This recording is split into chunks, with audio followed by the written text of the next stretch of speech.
Hare.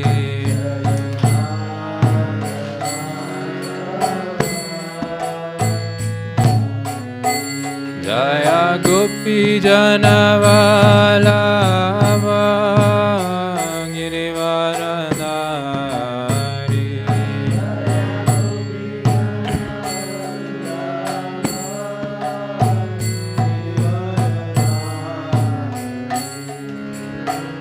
Yashoda Nandana Braja Janaranjana.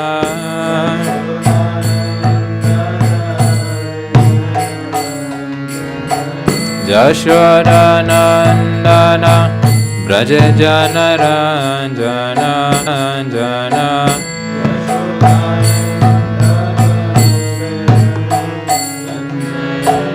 Yamuna Tira Vanachari.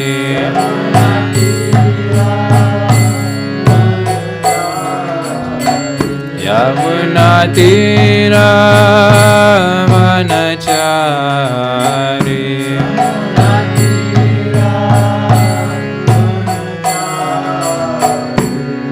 Hare Krishna, Hare Krishna, Krishna Krishna, Hare Hare, Hare Rama, Hare Rama, Rama Rama, Hare Hare.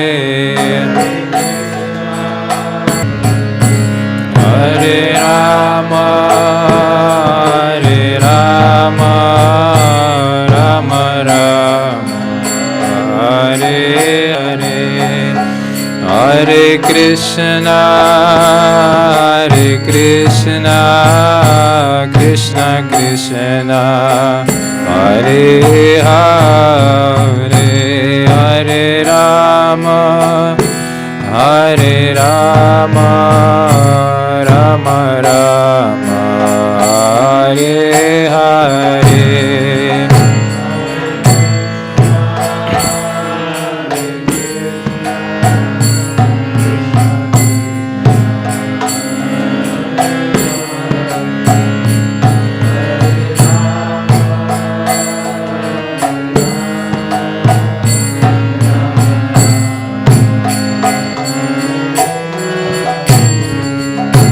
Hare Krishna, Krishna Krishna, Hare Hare, Hare Ram, Ram Ram, Hare Hare.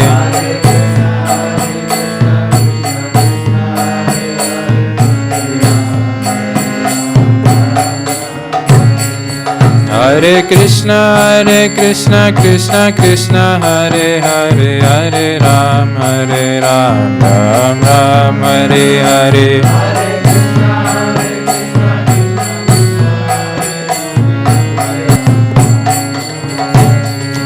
Hare Krishna, Krishna Krishna, Hare Hare, Hare Ram, Ram Ram, Hare Hare.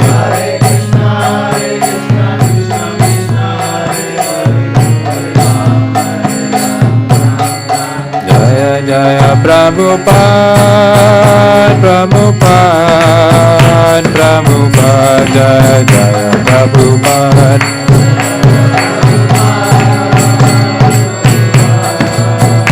Prabhupada, Nitai Gaura Hari Bol, Hari Bol, Hari Bol, Nitai Gaura Hari Bol.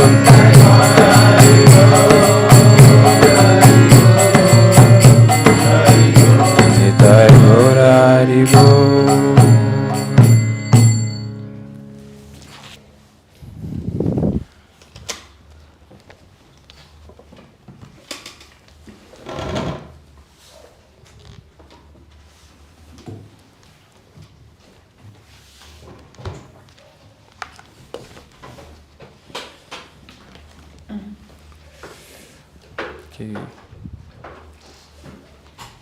Hare Krishna. So today we are reading from Srimad Bhagavatam, first canto, chapter 1, text 41. Correct? Okay.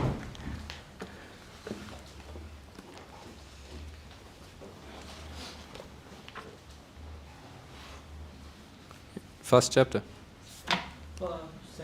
Seventh chapter, sorry. Okay. So, Srimad Bhagavatam, first canto, 7th chapter, text 41.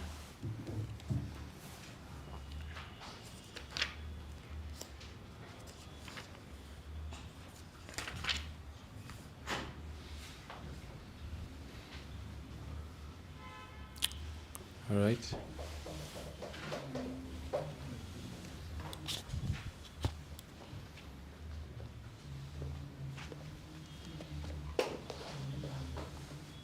Okay, so I'll request everyone to move closer. Those who are at the back can move closer to the sides.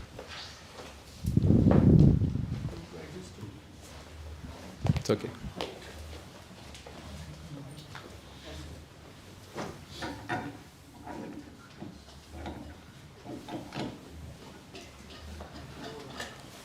I was just adjusting it because it was blocking the book. Okay, it's good now. Thank you. All right. Om Namo Bhagavate Vasudevaya. Om Namo Bhagavate Vasudevaya. Om Namo Bhagavate Vasudevaya. Om Namo Bhagavate Vasudevaya. Om Namo Bhagavate Vasudevaya. Om Namo Bhagavate Vasudevaya. Narayanam Namaskrityam Naram Chaiva Narottamam Devim Saraswati Vyasam Tato Jayamudiraye Nashtaprayeshu Abhadreshu Nityam Bhagavata Sevaya Bhagavate Uttama Shloki Bhaktir Bhavati Nashtaki. Okay, so Srimad Bhagavatam, Canto 1 to 7, text 4.1. Ato petya svashibiram Govinda priya sarutvihi Nyavedayatam priyayai Shochantya atmajanhatan Ato petya svashibiram Govinda priya sartihi Nyavedayatam priyayai Shochantya atmajanhatan.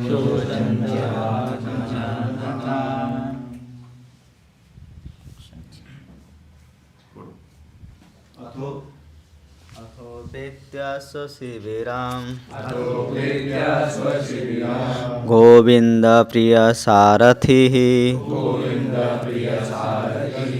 न्यावेद्यतमो प्रियाय शोच्यन्त आत्मजनाहतान् Shochantya atmajanhatan.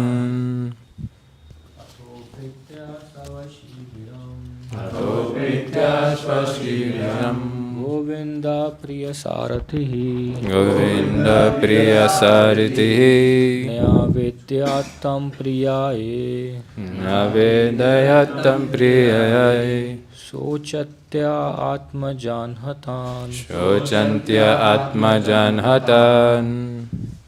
अथोपेत्य स्वशिबिरम् Atopetya Swashibiram Govinda Priya Sarathi Govinda Priya Saritihi Nyavedayattam Priyayai Nyavedayatam Priyayai Shochantyatma Janhatan Shochantya Atma Janhatan. Mataji's.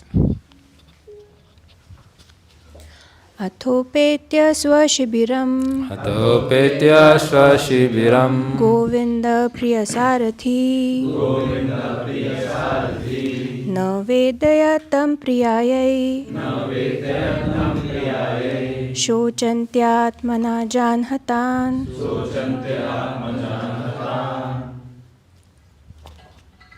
Okay, word to word translation. Ata, thereafter, Upetya, having reached, Swa, own, Shibiram, camp, Govinda, one who enlivens the senses, Lord Shri Krishna, Priya, dear, Sarati, charioteer, Nyavedayat, entrusted to, Tam, him, Priyayai, unto the dear, Shochantyai, lamenting for, Atmajan, own sons, Hatan, murdered. Translation and purport by His Divine Grace A.C. Bhaktivedanta Swami Srila Prabhupada ki. After reaching his own camp, Arjuna, along with his dear friend and charioteer Sri Krishna, entrusted the murderer unto his dear wife, who was lamenting for her murdered sons. Purport. The transcendental relation of Arjuna with Krishna is of the dearmost friendship. In the Bhagavad Gita, the Lord Himself has claimed Arjuna as His dearmost friend. Every living with the Supreme Lord by some sort of affectionate relation, either as servant or as friend, or as parent or as an object of conjugal love. Everyone thus can enjoy the company of the Lord in the spiritual realm if he at all desires and sincerely tries for it by the process of Bhakti Yoga. Om Jnana Timirandasya Jnananjana Shalakaya Chakshurunmilitam Yena Tasmai Shri Gurave Namaha Shri Chaitanya Manobishtam Stapitam Yena Bhutale Swayam Rupa Kadamayam Dadati Swapadantikam Vandeham Shri Gurun Shri Yuta Padakamalam Shri Gurun Vaishnavamscha Shri Rupam Sagjaratam Sahagana Raghunathan Vitam Tam Sajivam Sadvaitam Savadutam Parijana Sahitam Krishna Chaitanya Devam Shri Radha Krishna Panan Sahagana Lalita Shri Vishakant Vitamscha He Krishna Karuna Sindha Dinabanda Jagatpate Gopesha Gopika Kanta Radha Kantana Mushtute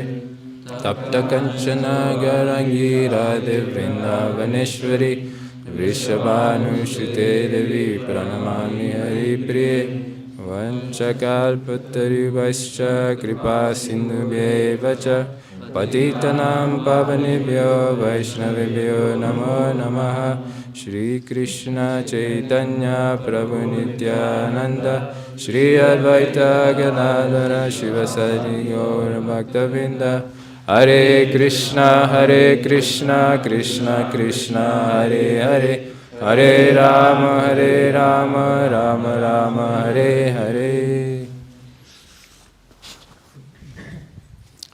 Hare Krishna. So, welcome you all to today's Srimad Bhagavatam discourse. First, I'd like to offer my obeisances to His Grace Madan Sundar Prabhu for giving me the service and ask that he may bless me to be able to speak This is for my own purification. This is not me preaching. So, today we're hearing about Lord Krishna and his friend Arjuna. So, just to set the scene, what was happening here is Ashwatthama, the son of the Brahmana. So the funny thing is, I feel Krishna and Arjuna are also very sarcastic. They're calling him the son of the Brahmana. They're not calling him a Brahmana. Why? Because of his character. His qualities did not reflect any Brahminical qualities. So therefore they keep referring to him as that son of the Brahmana. That guy. So Srila Prabhupada is very prophetic in that way, that he could see by him making Brahmanas of Westerners, eventually it will create contempt in India. So, right from the beginning in his purports, he's always explaining that a Brahmana is Brahmana by qualification, not by birth. So, Srila Prabhupada ki jai. So, Ashwatthama saw Arjuna approaching him with his eyes blazing red like copper. Can you imagine Arjuna? Not the Arjuna whose hand is quivering, but the Arjuna who can string a very powerful bow, approaching you with blazing eyes, ready to kill you. How would you feel? Happy? No. Scared, right? So this was the state of Ashwatthama. And seeing this, he panicked and he touched water and released the Brahmastra. Now Srila Prabhupada has explained here that the Brahmastra is a nuclear weapon. So imagine you want to kill one person, but you're releasing a nuclear weapon. It doesn't make sense, does it? This is what fear does. It makes us act in ways that do not make sense. So many times you'll also hear Krishna is saying in the Bhagavad Gita, do not fear, because fear is not logical. So anyways, when he released this weapon, Krishna spoke to Arjuna and told him to also release his to neutralize it. And you know the rest of the story. So eventually Arjuna subdues Ashwatthama. And even Krishna was angry with Ashwatthama because of his deed of killing sleeping sons. You know, that's completely unheard of. So, while bringing Ashwatthama back after he had subdued him, tied him like an animal, he's bringing him back to the camp. Krishna tests Arjuna, he's like, you should kill this person immediately. Yes, because of the acts that he has done. But it is also explained that Arjuna was reluctant to do this. This is because of his purity. He's thinking that, okay, this person has done something wrong, but he is the son to my teacher. Can you imagine his heart? Someone has killed the sons to your wife, and you're thinking, maybe let me give him an opportunity. If that was in this day and age, you would not breathe even for a second. Immediately you're captured, you'd be killed. So, today we'll focus more on relationship, because this is what is being highlighted here, or one of the aspects that is being highlighted, that Krishna considers Arjuna to be his dearmost friend. Can you imagine being the friend to the Supreme Personality of Godhead, the Emperor of Sweetness? Just imagine that. Usually we feel proud when we are the friend of someone important in the world, you know. I'm Maharaj's friend, you know. People will give me some respect. Or I'm the friend to such and such a CEO. But here Arjuna is the friend of Krishna. And Krishna is also his friend. It's both ways. It's not one way. Sometimes we think we're someone's friend, but it's not both ways. So, something very interesting here, Srila Prabhupada has said, even we can enjoy the association of Krishna. Everyone thus can enjoy the company of the Lord in the spiritual realm if he at all desires. So let's think about this point for a second, if he at all desires, because this thought came to my mind once before. I asked myself, if Krishna came here right now and asked me, Samadarshi, time to go, leave everything, will I do it? Would you do it? How many would leave everything? Okay, we have people who are ready to die today. That's what it means. Because I was thinking, I'll be thinking, what will happen to my aspirations? What will happen to my mother? What will happen to such and such? In the illusion state, we are thinking in relation to our body and the things which are related to the body. Therefore, we're not able to remember our relationship. If I was to remember my relationship with Krishna, as soon as, even before he finishes a sentence, yes, let's go now. But because in the conditioned state, we think that we are related to all of these other things which are actually related to our body. And this body is not ours even. It is simply an agglomeration of Mother Bhumi's material facilities, the elements. It is not who we are actually. So the understanding is that Bhakti Yoga is not meant to be just rules and regulations. We need to eventually reach this stage of having sweet relationship with Krishna. But if one is still struggling with the rules and regulations, the do's and don'ts, then it will be difficult to go into experiencing these loving exchanges with Krishna. But still, there is a process. One does not just have a relationship out of nowhere with Krishna. So because there is a system as to how we can be able to develop these loving feelings for Krishna, therefore we have rules and regulations. But these rules and regulations are not the end it all.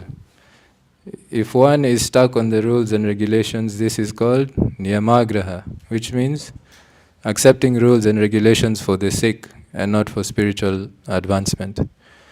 And on the other hand, it's acting whimsically, throwing the rules and regulations out and saying, I'll just practice how I like, or sentimentally. There are those people who directly go into the Rasa Leela type of bhav. We have this Sahaja mentality, which is very prevalent right now. But you cannot reach there, it is not cheap. One has to go through Vaidhi Bhakti, the prescribed method, under a spiritual master, not independently. So therefore, we have to follow the process. But before we reach having these sweet, loving relationships with the Lord, we have to ask ourselves, what is our relationships with those who are here with us? Because Srila Prabhupada says, you love me, love my dog. And we are all Krishna's children. So, what is the quality of our relationship with each other? Because we cannot fathom having relationships in the spiritual world if we can't have those relationships here. So, in this regard, there is a very interesting verse that I found that speaks about the 3 levels of association, which I'm sure all of us are familiar with, from the 4th canto, chapter 8, text 34, which explains how one should associate. So we're talking about relationships, so we need to understand how to interact with each other before we reach the stage of becoming Krishna's best buddy.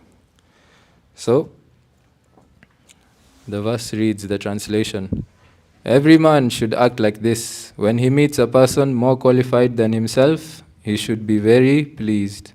When he meets someone less qualified than himself, he should be compassionate toward him. And when he meets someone equal to himself, he should make friendship with him. In this way, one is never affected by the 3-fold miseries of the material world.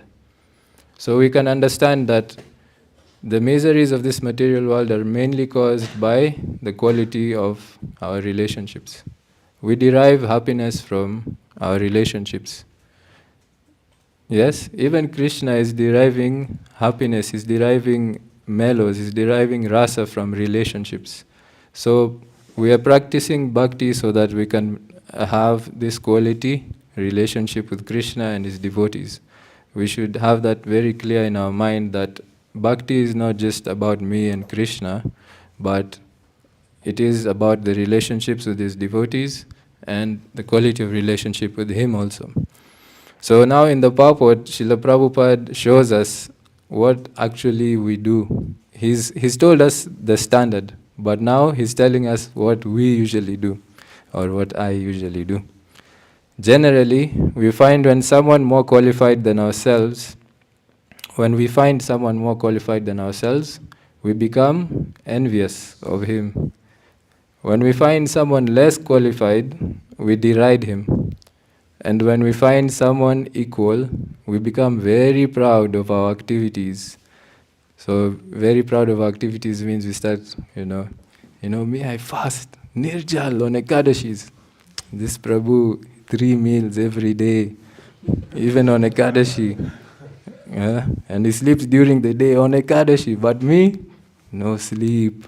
This is what it means. When we meet equals, we start comparing ourselves. These are the causes of all material tribulations. The great sage Narad therefore advised that a devotee should act perfectly. Instead of being envious of a more qualified man, one should be jolly to receive him. Instead of being oppressive to a less qualified man, one should be compassionate toward him just to raise him to the proper standard. And when one meets an equal, instead of being proud of one's own activities before him, one should treat him as a friend. One should also have compassion for the people in general, who are suffering due to the forgetfulness of Krishna. These important functions will make one happy within this material world. So, we all want to be happy. So now we've been given the formula. It is through the quality of relationships. So I hope everyone is following through, because when I ask a question, I'm expecting some response. So our relationships is what is determining the quality of our life. It is not about how much we've acquired, it is not about who respects us, but the quality of our relationships at all 3 levels. It's not just about having quality relationships with those who are above us. It's not just about having quality relationships with equals. It's also about having quality relationships with even those who are below us. Because all of them are important. Because everyone is connected to Krishna. So this is the way to associate with each other. And by doing this, then we can start to experience happiness in our life. And then we can start to move closer to understanding our original relationship with Krishna. So Srila Prabhupada has explained here that there are different kind of flavors of relationship with Krishna. This is what we call rasa or mellows. So he's explained one can be a friend to Krishna, like the Gopas. They have very nice pastimes, very sweet pastimes. I really relish those pastimes. For example, they go to Vrindavan forest, and the way boys play. Someone will steal one of the boys' lunch, and when he runs after that boy, he'll throw it to the next boy like that. And he runs to the next boy, he'll throw it to the next boy. So he becomes frustrated and he starts to cry. When they see, okay, now he's frustrated, he's crying, let's give him back his lunch. No, they put it in an anthill.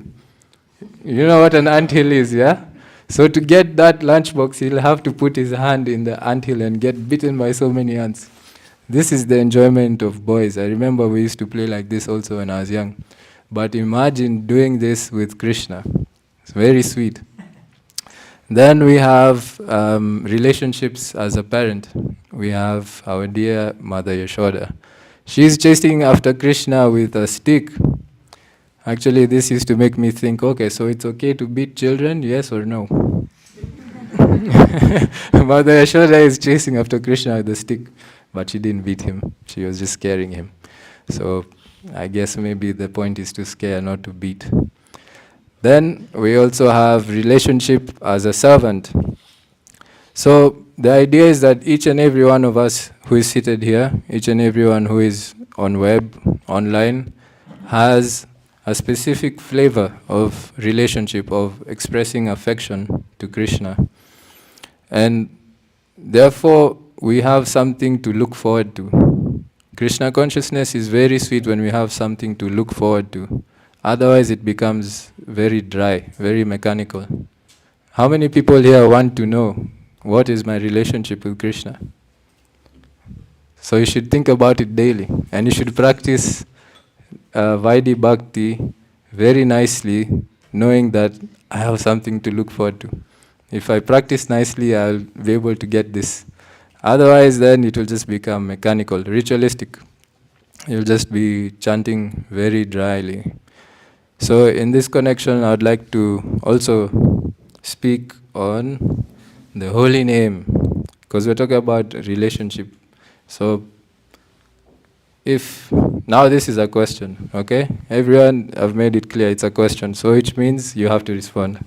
So if you were to describe your relationship with the holy name in one word, what would that word be? Because we have to understand that the holy name is a person. The holy name is not non-manifest energy. The holy name is a person. So if you were to explain what is your relationship with Harinam Prabhu in one word, what would that be? Master. Your relationship is Harinam Prabhu is my master. Thank you. So the people who don't have their hands up have no relationship. It's very scary. Friend. Nice. Okay. Protector. So generally what happens is when someone gives an answer, it will dictate how everyone else will answer. But you can also describe it in a different way. You can say maybe my relationship with Harinam Prabhu is strained. I'm struggling. Or my relationship with him is a bit distant. Or my relationship with him is I'm very attached. These are different ways of describing your relationship. So, but thank you all for your input. Anyone else want to try? Thank you. Savior. Savior. Nice. All right. I can relate with that a lot. It's like mirror. Whatever bad inside it just comes when we start chanting. Okay. It's like self-revelation. What is it? Self-evaluation. Yes, thank you. Very nice. Same. Usually I experience that also during japa. Because when you're chanting the mind. So things start to come up and you think, okay, what is this? And you just let it go. So for me, myself, if I was to explain, if I was to describe it, I would say maybe unstable. Sometimes very good, we have friends, sometimes I'm ignoring him. So we have to always remind ourselves that the holy name is a person, yes? And the holy name is extremely powerful. We hear about the glories of the holy name or Harinam Prabhu every day before chanting. Because in order to develop a relationship with someone, you have to understand about them. So we should hear regularly about Harinam Prabhu or the holy name. We should hear about the holy name, the glories of the holy name. We should hear constantly. And in this way, we can start to develop more attraction. And it is also explained that one should chant with great respect and devotion for the holy name. So I'll give you some ways in which we can be able to understand where do we stand with the holy name, what is the quality of our relationship with the holy name. So when we're chanting, do we find ourselves falling asleep? Yeah, most of us fall asleep. But the next question is, when we fall asleep, what do we do about it? Yeah? Because it's natural, the body is tired, you'll fall asleep. But when you realize I'm falling asleep, what do we do about it? And then, when I'm chanting, am I thinking that this is my very intimate time with Harinam Prabhu, with Krishna? So therefore I'm going to put away my distractions, especially morning japa. Yes, morning japa should be, we should see it as this is my personal time with the holy name, with Krishna. And therefore, Krishna, please help me, because I don't have the strength. Because the minute we think that I have the strength to chant, I can call on the name, then that's when everything goes wrong. So therefore, in terms of having a relationship with the holy name, we should pray before we start our japa. If we're interested in having a relationship with the holy name, we should seriously pray. And also Prabhu has reminded me about the importance of prayer recently very much. So it is recommended before japa, you say a prayer. And personally, I like to pray to my spiritual heroes. I start with my spiritual master, Vrinda Devi, and other saints like His Holiness Kadambakanana Swami. Because the idea is that we need the strength of these personalities in order to chant.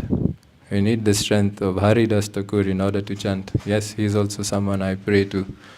Because if it was up to us on our own strength, if we evaluate ourselves carefully, we'll see that we actually don't have the strength. So we need to hear more about the holy name in order to have appreciation for the holy name. When we understand that the holy name has everything within it, then we will be eager to have that relationship. The holy name has the form, it has the pastimes. What else? Qualities. So we have to understand the importance of the holy name, who the holy name is. Then when we chant, we can chant with that reverence, that I understand your position and I understand my privilege to be able to do this. Therefore, let me do it with full attention, and I'm praying for full absorption. So therefore, we should make it a point that every day we try and make our relationship better. There will always be obstacles in relationships. We have encountered this within our own relationships, family, friends, spouses. There will always be obstacles. But that person who actually is interested in having a relationship will always do something about it. So if you're noticing that during japa I feel very sleepy, then you make plan. How can I adjust my day so that I can get enough rest? Or what do I do about it? Let me stand. Or let me sit with my back straight so that I will not fall asleep. So the idea is that if we are interested in having a relationship, there is a process of developing that relationship, and there is a process of doing things. So I'll shortly talk on a few tips or a few things which we've had many times to improve our japa. So first we can start with the externals. The posture of how we do our japa, that makes a big difference. So generally I always say, unless one has a problem with their body, or unless one is a bit elderly, there should be no leaning on anything. You should not lean, you should not rest your back on anything. You see, because we've practiced sitting on sofa sets, sitting on armchairs, so the back is very weak. So sitting for like 1 hour or 2 hours becomes like climbing Mount Sumeru.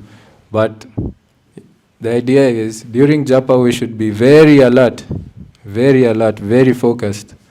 We shouldn't even blink. I'm just kidding. But that's the idea. We should be very alert, such that we are able to pay attention. So posture helps this. Yeah?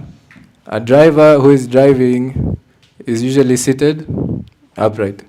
Yes? Especially if he's driving like a heavy vehicle. at night, you'll see his focus is razor sharp, like this. That's what we need to do. We are driving this car of bhakti. We need to be razor sharp focused. So, posture. Sit up straight, back straight.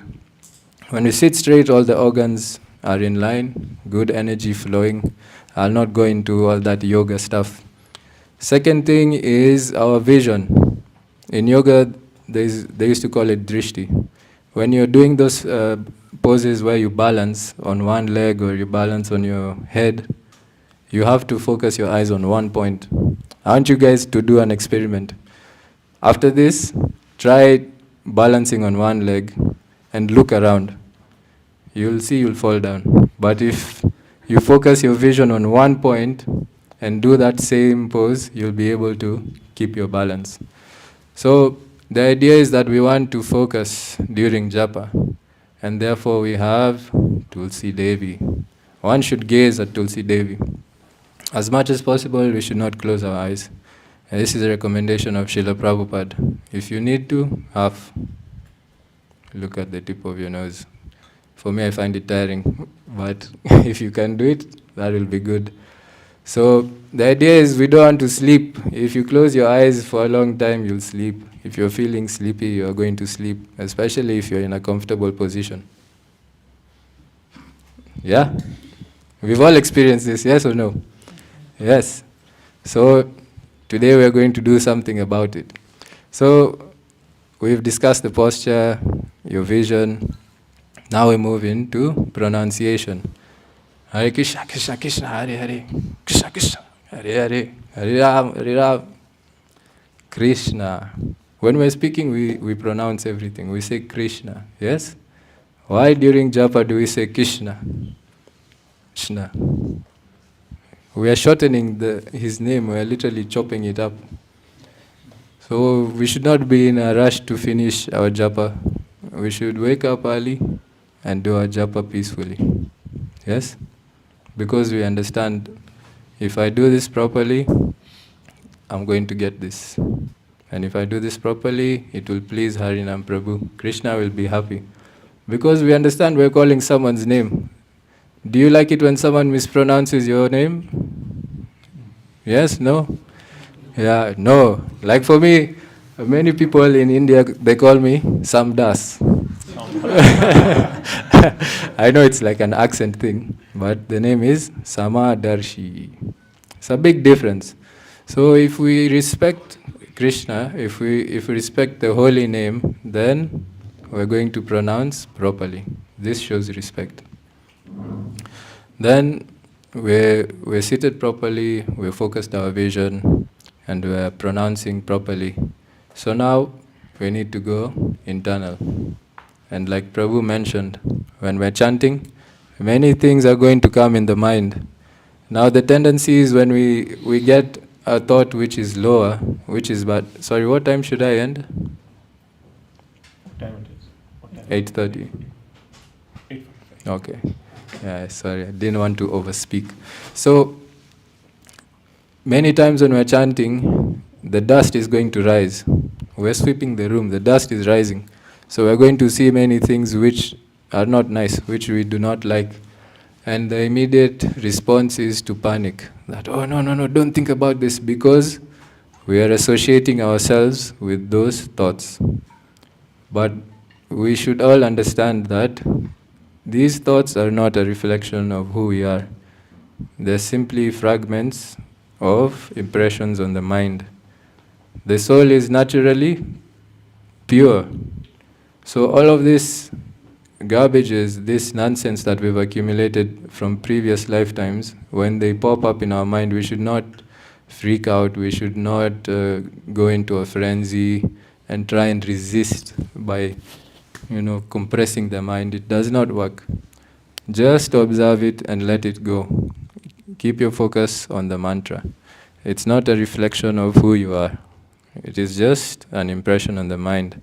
And the good thing is, if it's popped up, Srila Prabhupada explains they're like bubbles. When a bubble comes to the surface, what happens? It bursts, it will disappear. So just let it come and let it go. But if you start struggling, no, don't think this, you're going to think about it. Because it's counterintuitive. The more you think about not doing something, you're thinking about it indirectly.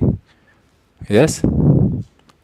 So the more you're trying not to think about it, you're giving it energy, you're pouring ghee on it.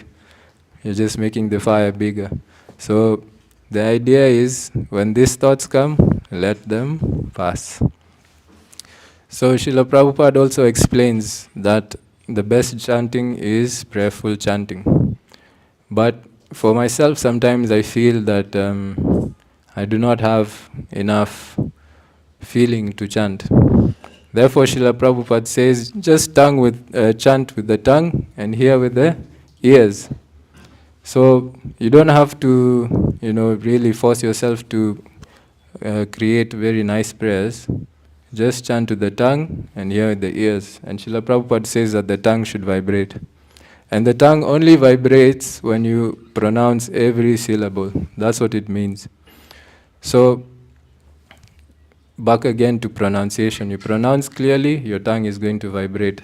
Now you just have to keep reminding yourself to hear. Yes, you hear every syllable, you're listening.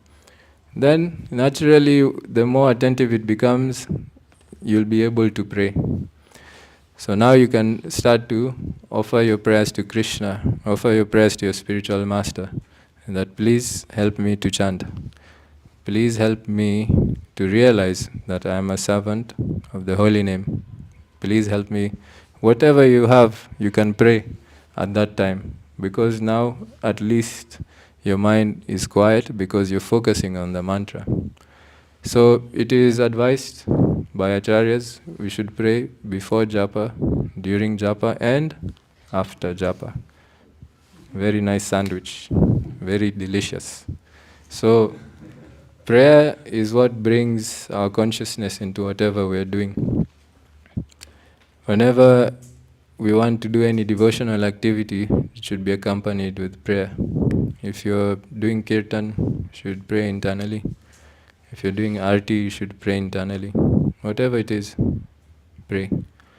Therefore, your consciousness will be merged into actually the personality who you're doing whatever it is you're doing for. Because the reason we're not able to have a proper relationship with Krishna and other people is because, firstly, we don't understand Krishna as a person.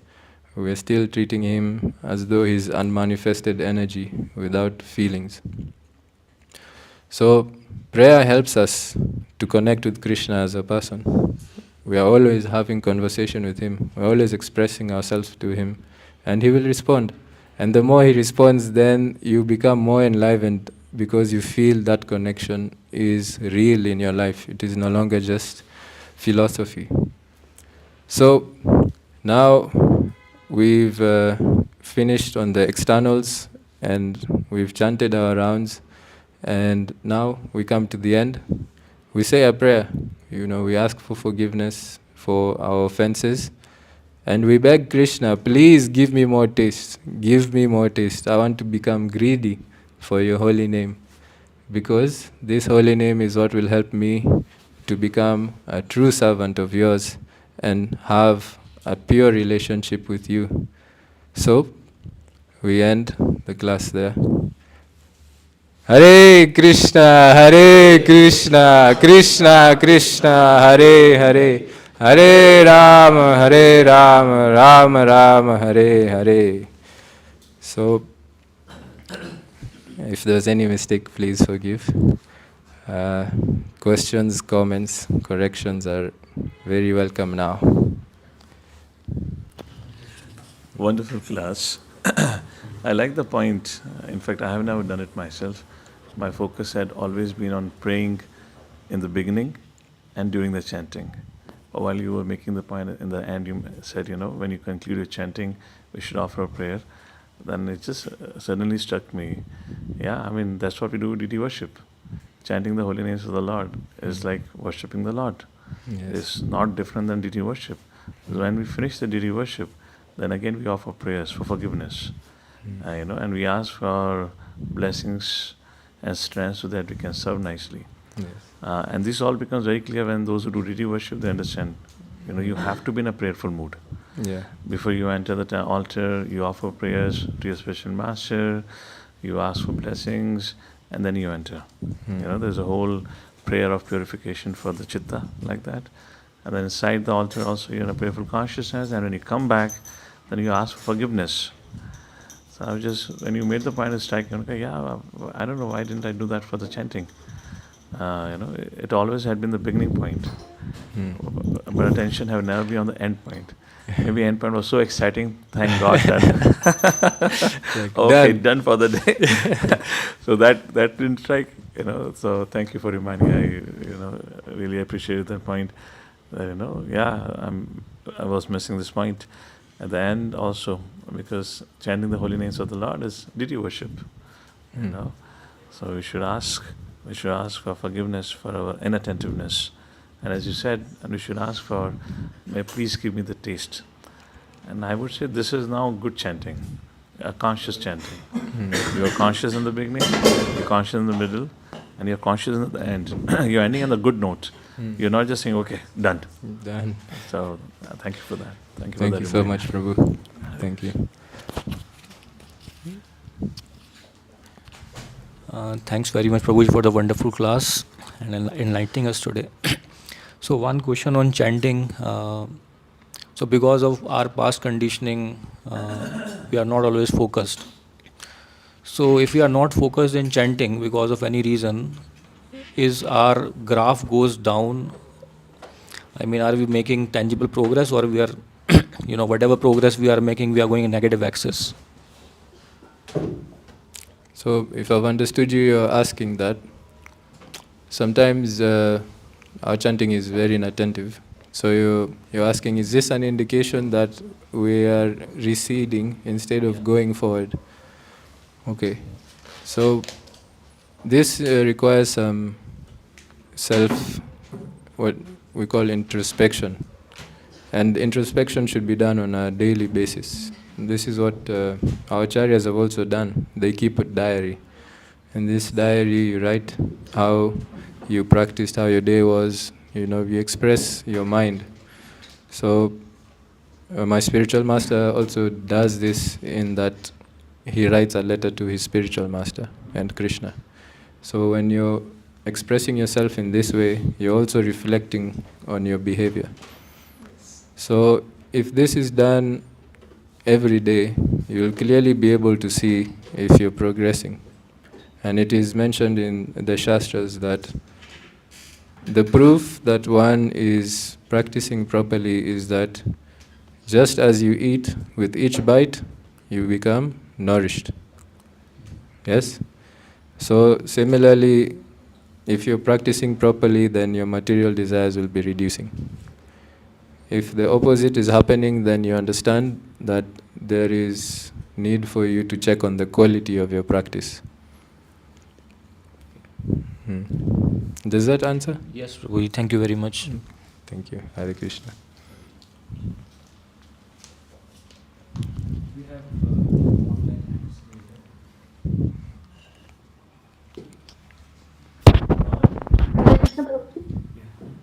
Yes. Preeti Radha Am I Mataji. audible, Prabhuji? Yeah, yes, Mataji. Thank you. Thank you, Prabhuji, for your wonderful class. Very good class. I have so many questions. I don't know what to ask, but I guess I'll prioritize chanting. So you said so many thoughts will come and let them pass. So I don't know what is meant by let them pass. And so let them come, and so then it will go on only. There was one thing. And praying.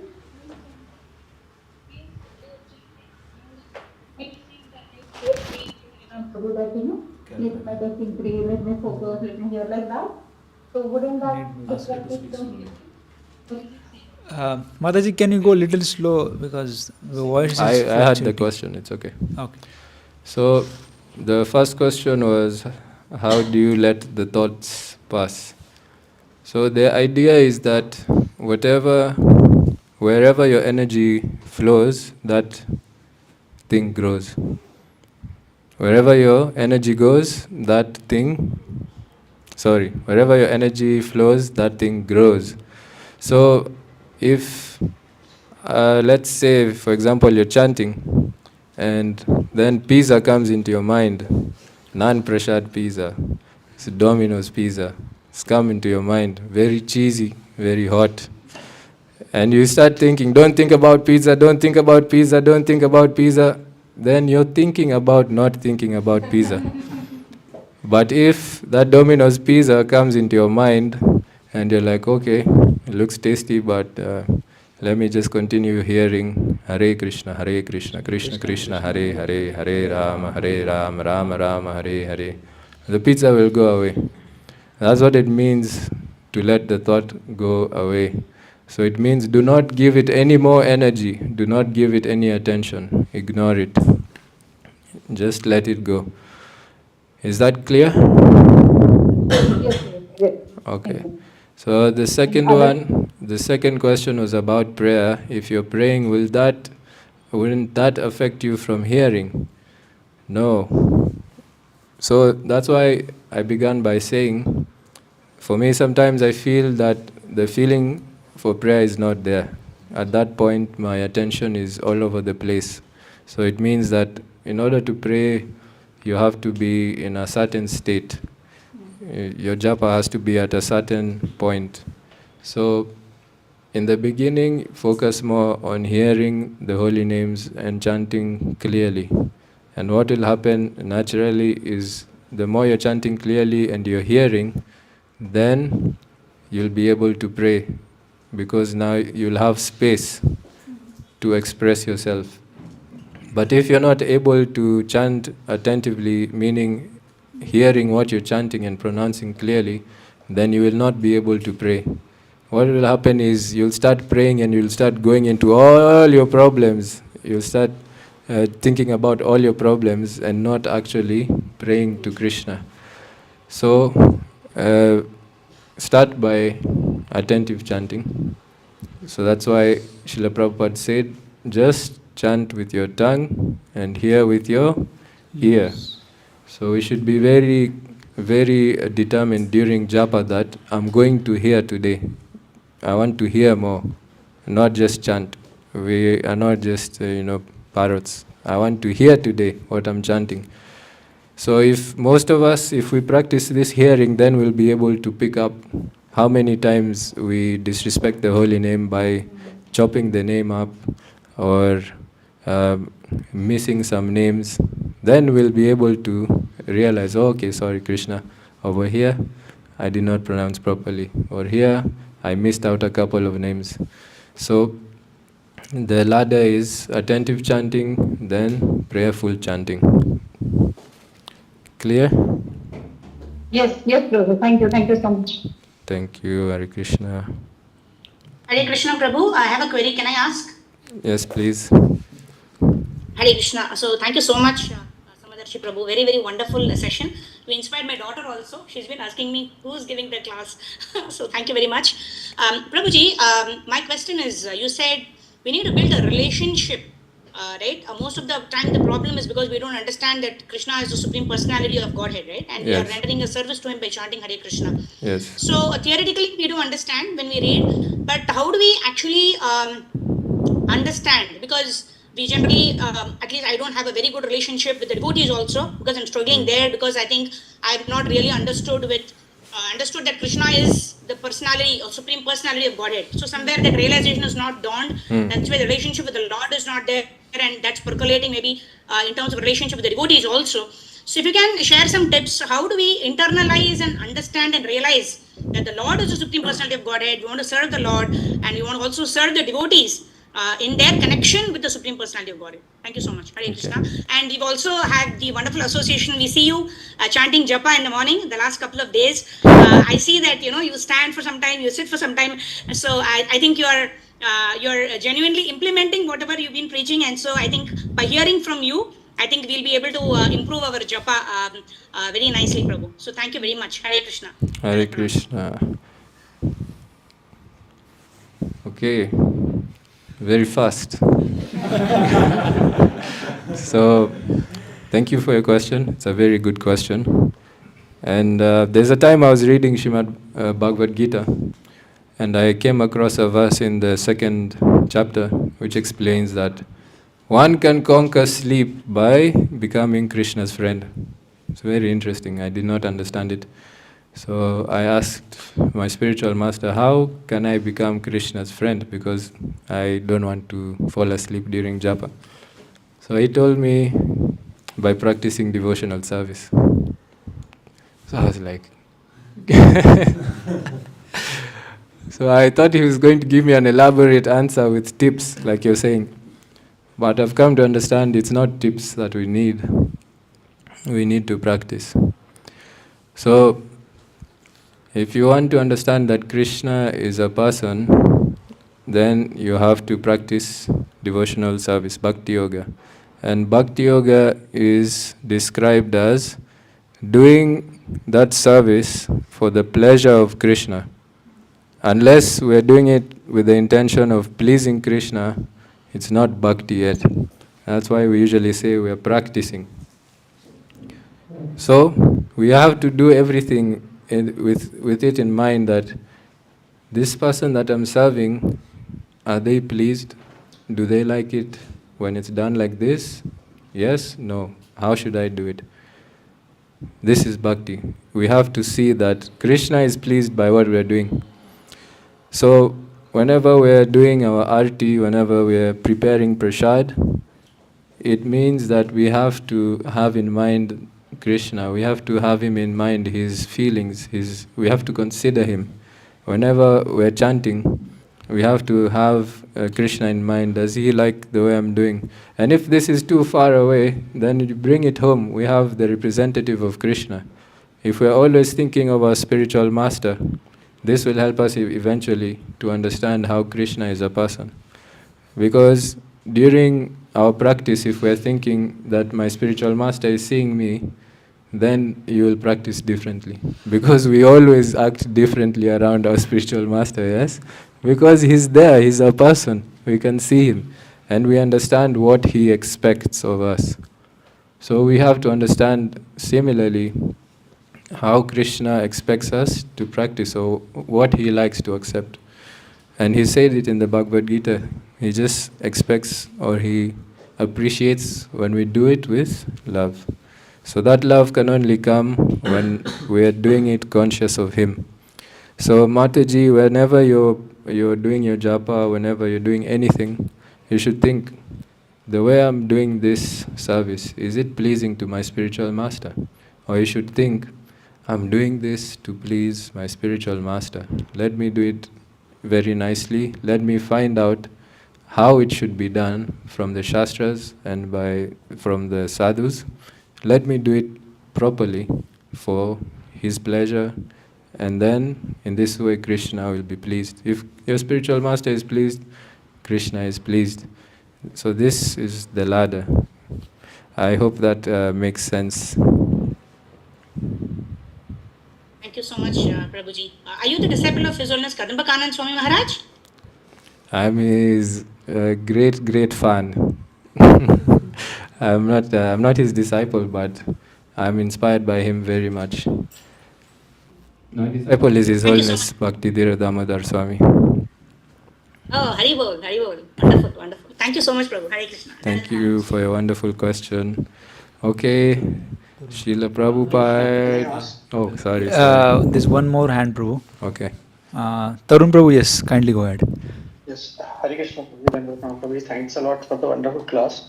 I have a question on prayers, just in two parts. The first part is, you said obviously, right, we need to pray before and during the chanting and after the chanting, right? So, what are the best ways to do the prayers, right? Is it something like has to be verbal, non-verbal, or it has to be, we should write, and the second part is obviously, right, we know, we should pray like for the chanting, we should be attentive, we should be absorbed, and we should ask for to be engaged in our service, right? So, is it something you want to elaborate, or is it good enough, or?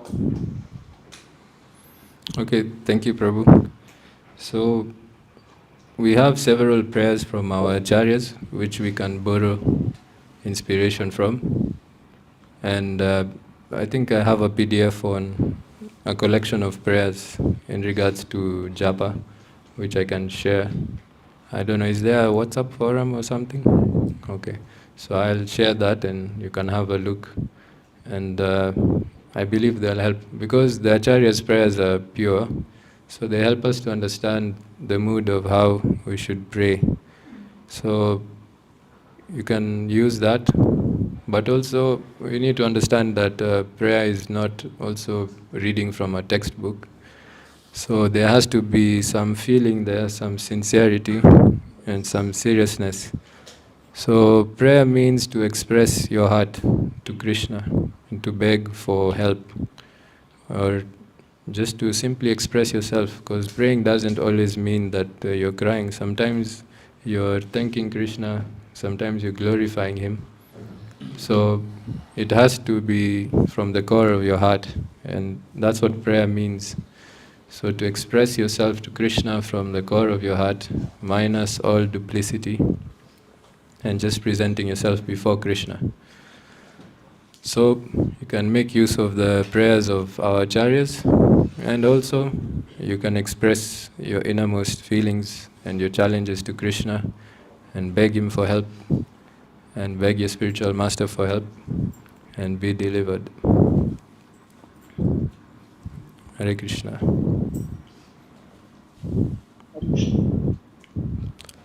Okay, that's it. Alright.